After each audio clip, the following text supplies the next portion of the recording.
Nagsalita na ang aktor at singer na si Jano Gibbs ukol sa pagkamatay ng kanyang amang si Ronaldo Valdez. Isang maikli at punong-puno ng lungkot ang inihayag ni Jano sa pamamagitan ng kanyang Instagram account. Kinumpirma niya ang pagpanaw ng ama, humihingi rin ang pamilya ng privacy sa panahong nagluluksa sila, at nagpasalamat din sa lahat ng nakikiramay at nagdadasal sa kanilang buong pamilya. It is with great sorrow that I confirm my father's passing. The family would like to request that you respect our privacy in our grieving moment. Your prayers and condolences are much appreciated.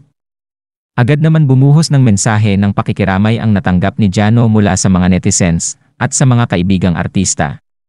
Ilan na nga dito ay sila, Janice de Belen, Vina Morales, Jaya Agamulak, MJ Malfori, Gretchen Fulido, Jong Hilario, Gerald Napoles, Rocco Nasino at marami pang iba. Hanggang ngayon ay wala pang inilalabas na ulat sa naging sanhi ng pagkamatay ng beteranong aktor, pero ayon sa mga kumakalat sa social media, pagpapatiwakal umano ang naging dahilan nito dahil sa labis na kalungkutan at dumaraan sa matinding depresyon ang aktor. Nagbaril umano sa sarili si Ronaldo Valdez at ang kanyang driver ang nakakita sa kanyang katawan na duguan habang nakaop sa kanilang tahanan sa New Manila, Quezon City. Ito ay ayon sa report ng CNN Philippines.